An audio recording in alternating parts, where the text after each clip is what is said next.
Hello बच्चों, आप सब कैसे हो? होप है आप सब अच्छे होंगे।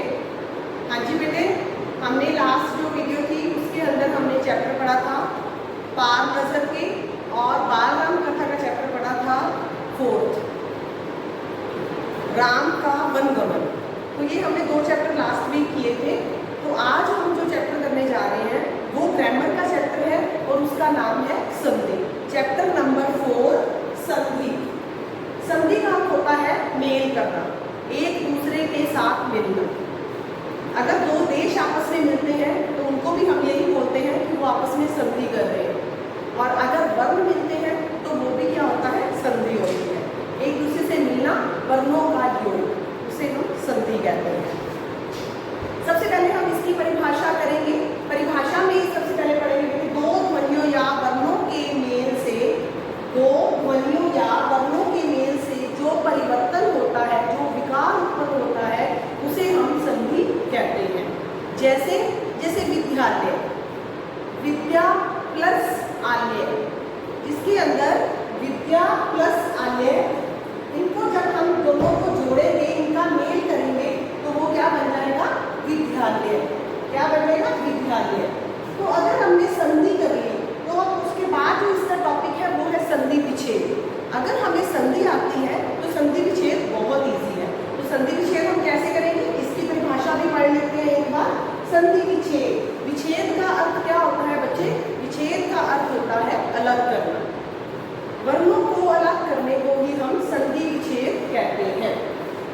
विच्छेद का अर्थ है अलग करना, 2 वर्णों के मेल से बने नए शब्दों को अलग करना, पूर्व स्थिति में लाना। अलग अलग करना या पूर्व स्थिति का मतलब पहले वाली स्थिति के अंदर लाना, उसे हम संधि विच्छेद कहते हैं। बच्चे जैसे कि मैंने आपको संधि में बताया कि विद्या प्लस आलय विद्यालय, लेकिन अगर हमें विद्यालय का संधि विच्छेद करना हो तो हम उसे किस तरीके से करेंगे, विद्या प्लस आलय, हम दोनों को अलग अलग कर दिया। विद्या क्या है, शिक्षा, और आलय कहाँ है, जहाँ रहकर करते हैं शिक्षा, तो उसको दोनों को मिला के विद्यालय, स्कूल, जहाँ बच्चे पढ़ते हैं। दूसरा मैंने इसका एग्जाम्पल लिया है धर्मात्मा, धर्म प्लस आत्मा, संधि विच्छेद कर दिया मैंने, इसको पूर्व स्थिति में ले आई, धर्म प्लस आत्मा, धर्मात्मा। ये तो हो गया संधि और संधि विच्छेद। तीसरा जो इसका टॉपिक है मेन, वो है संधि के भेद। संधि के 3 भेद होते हैं। सबसे पहला भेद है स्वर संधि, दूसरा है व्यंजन संधि और तीसरा है विसर्ग संधि। तीनों के बारे में हम अलग अलग पढ़ेंगे।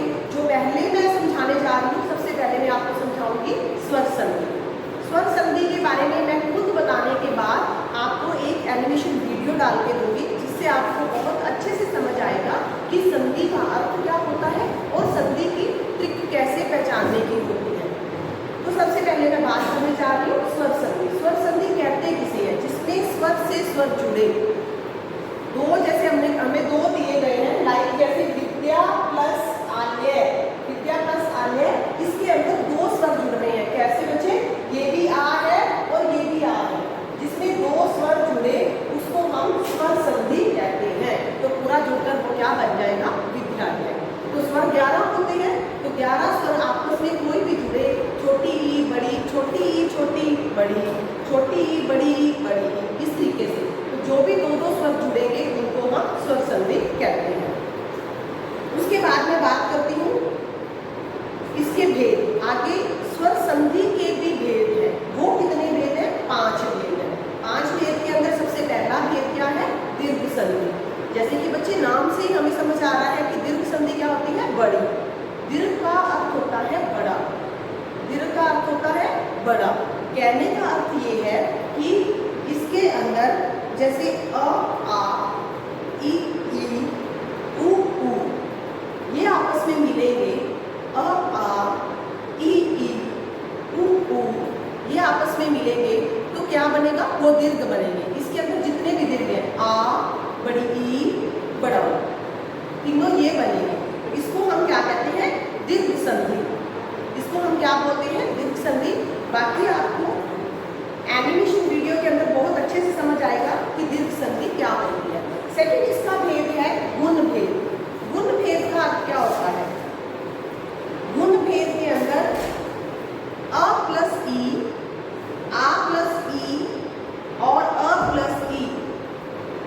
अ प्लस ई, आ प्लस ई, छोटी ई मतलब, तो ये दोनों मिलकर क्या बन जाते हैं? ए। गुण संधि का मतलब आगे बढ़ के आना, उसके अंदर गुण उत्पन्न होने। जैसे मैंने लिख दिया नर प्लस इंद्र, नर प्लस इंद्र, नर प्लस इंद्र। बच्चे र के अंदर ऑलरेडी अ है। हर व्यंजन के अंदर स्वर होता है, बिना स्वर के कोई व्यंजन नहीं होता। जब मैंने आपको व्यंजन की परिभाषा करवाई थी तो मैंने उसके अंदर यही बात बताई थी बेटे कि बिना स्वरों की सहायता के बोले नहीं जा सकते। ये स्वरों की सहायता से ही बोले जा सकते हैं, क्योंकि हर एक व्यंजन के अंदर अ पड़ा है। हर एक व्यंजन के अंदर क, ख, ग, ख, ड़, च, छ, ज, च, इन सबके अंदर अ है। लेकिन अगर हम का, खा, गा, तो इन सब के अंदर आ की मात्रा है, ये भी स्वर है इनके अंदर। तो मैंने यहाँ आपको करवाया नर प्लस इंद्र, ये यहाँ अ है, यहाँ ई है। अ प्लस ई जुड़ के क्या बन जाएगा? ए। तो ये इसको हम क्या लिखेंगे? नरेंद्र। क्या लिखेंगे? नरेंद्र। ये बन जाएगा नरेंद्र। तीसरा हम करेंगे वृद्धि संधि। वृद्धि संधि का मतलब होता है बढ़ के, बढ़ना, वृद्धि। तो इसमें क्या है? जो अ प्लस ए है बड़ी ए बन जाएगी, आ प्लस ए है वो भी बड़ी ए बन जाएगी। जैसे मैंने यहाँ आप एक एग्जाम्पल ले रही हूँ, एक प्लस एक, एक प्लस एक, इसके अंदर क्या है? अ प्लस ए। ये इसमें क्या पड़ा है? स्वर अ, और इसमें क्या है? ए। ये अ प्लस ए, तो ये मिलकर क्या बनाते हैं? बड़ी ए। तो इसको हम क्या लिखेंगे? एक है एक। क्या बोलेंगे इसको? एक है एक। ये इसका गुण संधि का एग्जाम्पल हो गया, वृद्धि संधि का एग्जाम्पल हो गया। चौथा हम करेंगे यन संधि। यन संधि क्या होती है? जिसके अंदर ई बन जाए य, ऊ बन जाए य, और री ऋषि बने र। जैसे कि ई प्लस अ य, ई प्लस आ या, और बड़ी ई प्लस अ य। तो अति प्लस अधिक, जो यन संधि का मैं लेने जा रही हूँ एग्जाम्पल, वो है अति प्लस अधिक, अति प्लस अधिक। मैंने आपको बोला है कि जिसके अंदर ई प्लस अ हो तो वो य बन जाता है। छोटी ई प्लस अ, छोटी ई प्लस अ, ये य बन जाता है। तो इसको अति प्लस अधिक को हम क्या बनाएंगे? अत्यधिक। क्या बनाएंगे? अत्यधिक। उसके बाद बात करते हैं फिफ्थ जो इसका पार्ट है, भेद है, वो है अयादी संधि। अयादी संधि के अंदर क्या चेंज आता है? ए प्लस अ, अए, ए प्लस अ, आए, ए प्लस ई, आई, ओ प्लस अ, और ओ प्लस अ, आ, और ओ प्लस ई, अभी। तो ये है अयादी संधि के एग्जाम्पल, अयादी संधि के उदाहरण है, जिसके अंदर न, ने प्लस अन। मैंने एक एग्जाम्पल ले लिया, ने प्लस अन, ये बड़ी ए है और ये अ है, तो ये क्या बन जाता है? य, यानी का मतलब आय बन जाएगा। तो हम इसको क्या लिखेंगे? नयन। क्या लिखेंगे? नयन। तो ये इसकी अयादी संधि का भेद है। बच्चे आज इस वीडियो के अंदर हम इतना ही पढ़ेंगे। हमने क्या क्या चीजें आज की हैं? सबसे पहले हमने किया संधि, देन उसके बाद हमने उसकी डेफिनेशन की, संधि विच्छेद, फिर हमने किए संधि के 3 भेद होते हैं, जिसके अंदर हमने पहली संधि स्वर संधि के बारे में पढ़ा है। मेरी जो नेक्स्ट वीडियो आएगी उसके अंदर हम व्यंजन संधि और विसर्ग संधि के बारे में थोड़ा बहुत ज्ञान लेंगे, जानकारी लेंगे, क्योंकि इसका ज़्यादा नहीं है, स्वर संधि सबसे ज़्यादा है। अहम पार्ट जो आपकी बुक के अंदर वो स्वर संधि का है, इसीलिए हम स्वर संधि का मैंने पहली वीडियो बना दी है, दूसरी व्यंजन और हम उसका विसर्ग संधि की करेंगे। धन्यवाद। इसकी परिभाषा देखें। संधि शब्द का अर्थ है मेल। दो निकटवर्ती वर्णों के परस्पर मेल से जो विकार या परिवर्तन होता है वह संधि कहलाता है। उदाहरण देखें, जैसे सम जमा तोष, इससे म जो हलंत है और उसके बाद ओ की जो स्वर की आवाज आ रही है, उनको जोड़ने से न की आवाज उत्पन्न होती है, तो शब्द बना संतोष। देव जमा इंद्र, इसमें देव का अंतिम वर्ण देखिए और दूसरे शब्द का पहला, इन दोनों के मिलने से ही परिवर्तन होता है। जैसे व तो अ स्वर की आवाज आ रही है, अ जमा ई, ए में परिवर्तन हो रहा है, तो देव जमा इंद्र शब्द देवेंद्र में परिवर्तित हो रहा है। भानु जमा उदय, इसमें भी पहले शब्द के अंतिम स्वर पर ध्यान दें, उ जमा उदय, उदय का पहला स्वर उ, ये दोनों जुड़कर बड़ा उ में परिवर्तन हो रहे हैं, तो शब्द बना भानुदय। संधि के भेद ये 3 प्रकार के होते हैं। नंबर 1 स्वर संधि, नंबर 2 व्यंजन संधि और नंबर 3 विसर्ग संधि। तो पहले हम स्वर संधि के बारे में जानेंगे। स्वर संधि क्या है? ये 2 स्वरों के मेल से होने वाले विकार या परिवर्तन को स्वर संधि कहते हैं। जैसे विद्या जमा आल्य, क्या बना? विद्यालय। इसमें ध्यान से देखेंगे, विद्या का अंतिम जो स्वर है आ की आवाज आ रही है और उसके बाद आल्य, मतलब आ जमा आ या विद्यालय, ऐसे शब्द में परिवर्तन होता है। स्वर संधि के 5 प्रकार होते हैं, आइए जानें। आइए जानें दीर्घ संधि के बारे में। हर्ष या दीर्घ, ये स्वर है अ, ई और उ। इनके बाद यदि हर्ष या दीर्घ यानी यही स्वर अ, ई और उ आ जाएं तो दोनों मिलकर दीर्घ आ, ई और उ हो जाते हैं। जैसे उदाहरण में देखेंगे, अ जमा आ में परिवर्तित होता है। इसका उदाहरण देखें, हिम जमा आल्य। हिम का अंतिम स्वर है म और आल्य का पहला स्वर आ, ये दोनों मिलकर आ बन जाते हैं और शब्द में इस तरह से परिवर्तन करते हैं, ये बना हिमालय। आगे देखें, आ जमा अ, ये भी आ में परिवर्तन हो रहा है। इसका उदाहरण देखें, विद्या जमा अर्थी, विद्यार्थी।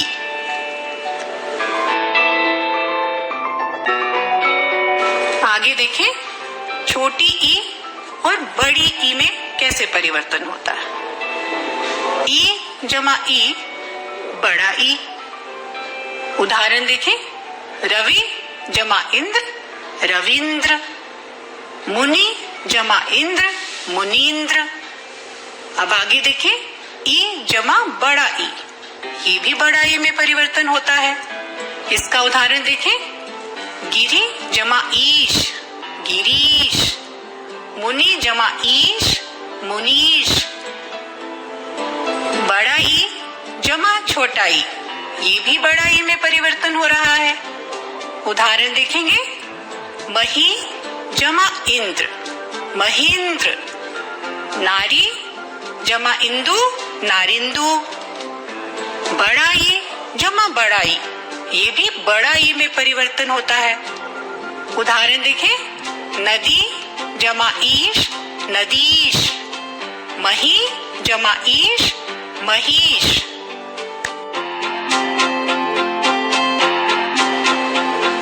आइए देखें, ऊ और बड़ा ऊ मिलाकर क्या परिवर्तन होता है।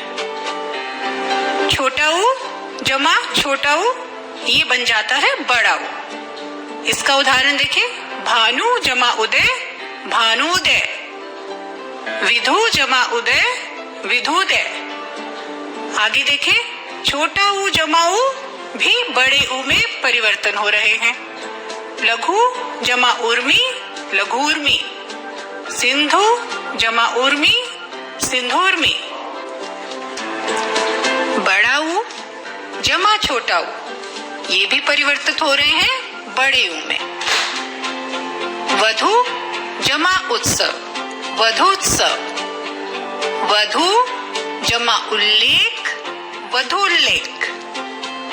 बड़ा ऊ जमा बड़ा ऊ, ये भी बड़े ऊ में परिवर्तन ला रहे हैं। शब्द देखें आगे, भू जमा उधर भूधर, वधु जमा ऊर्जा वधूर्जा।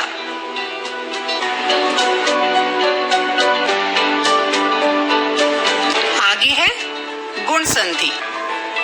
इसमें अ आ के आगे ई हो तो ए बन जाता है, ऊ हो तो ओ बन जाता है, तथा री हो तो अर हो जाता है। इसे गुण संधि कहते हैं। आइए कुछ उदाहरण देखें।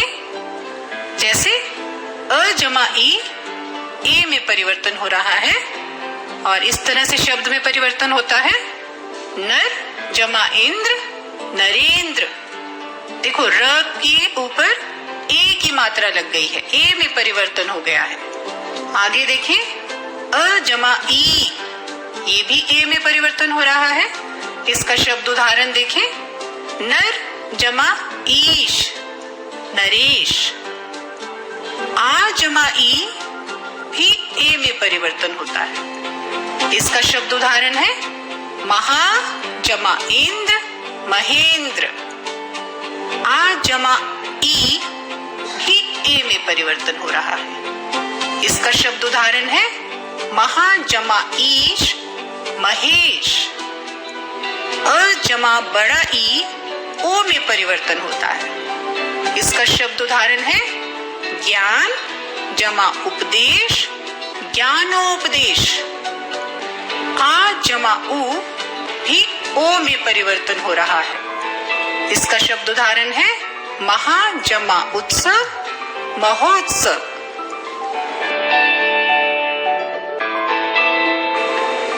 आगे कुछ और उदाहरण देखें। अ जमा उ भी ओ में परिवर्तन हो रहा है। जल जमा उर्मी जलोर्मी।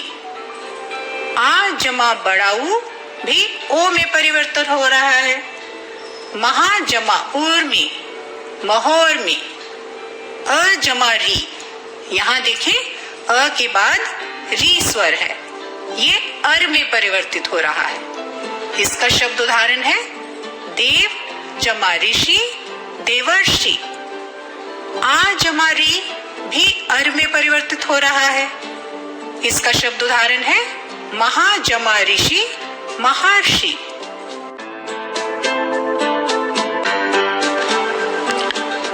आगे है वृद्धि संधि। अ आ का ए ऐ से मेल होने पर आई, अ आ का ओ औ से मेल होने पर औ हो जाता है। इसे वृद्धि संधि कहते हैं। जैसे अ जमा ए आई। इसका शब्द उदाहरण देखें, एक जमा एक हो जाता है एक एक। अ जमा ऐ परिवर्तित हो रहा है आई में। इसका शब्द उदाहरण है, मत जमा एके मतैक्य। अ जमा ओ, ये औ में परिवर्तित हो रहा है। जैसे वन जमा औषधि वनौषधि। आ जमा ओ भी औ में परिवर्तित होता है। इसका उदाहरण है, महा जमा औषध महौषधि। यण संधि।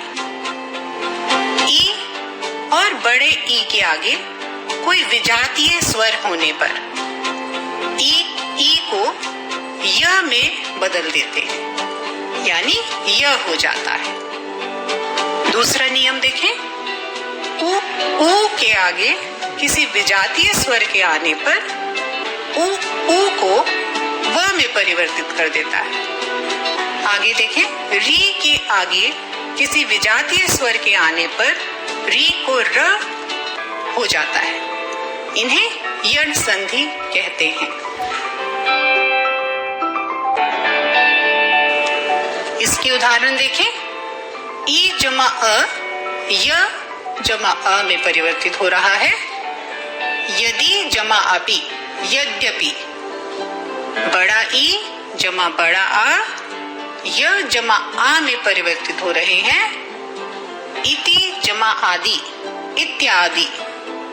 बड़ा ई जमा अ य जमा अ में परिवर्तित ला रहे हैं। नदी जमा अर्पण नद्यर्पण। बड़ा ई जमा बड़ा आ य जमा आ। देवी जमा आगमन देव्यागमन। उ जमा अ व जमा अ में परिवर्तित हो रहे हैं। शब्द उदाहरण देखें, अनु जमा अय अन्वय। उ जमा आ व जमा आ में परिवर्तित हो रहे हैं। जैसे सु जमा आगत स्वागत। उ जमा ए व जमा ए में परिवर्तित हो रहे हैं। जैसे अनु जमा एशन अन्वेषण। री जमा अ र जमा आ में परिवर्तित हो रहे हैं। इसे देखें, पित्त जमा आज्ञा पित्राज्ञा।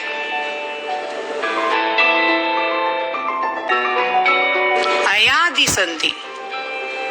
ए ऐ और ओ औ से परे किसी भी स्वर के होने पर कर्मशः ऐ आय अव और आव हो जाता है। इसे अयादि संधि कहते हैं। इसके उदाहरण देखें, ए जमा अ अय जमा अ में परिवर्तित हो रहा है। इसका शब्द उदाहरण है, ने जमा अन नयन। आई जमा अ आय जमा अ में परिवर्तित हो रहे हैं। जैसे गए जमा अक गायक। ओ जमा अ अव जमा अ में परिवर्तित होते हैं। इसका शब्द उदाहरण है, पो जमा अन पवन। औ जमा अ आव जमा पो जमा अक में परिवर्तित हो रहे हैं। जैसे पावक। अगले अध्याय में हम एक नई संधि के साथ फिर मिलेंगे। तब तक के लिए धन्यवाद।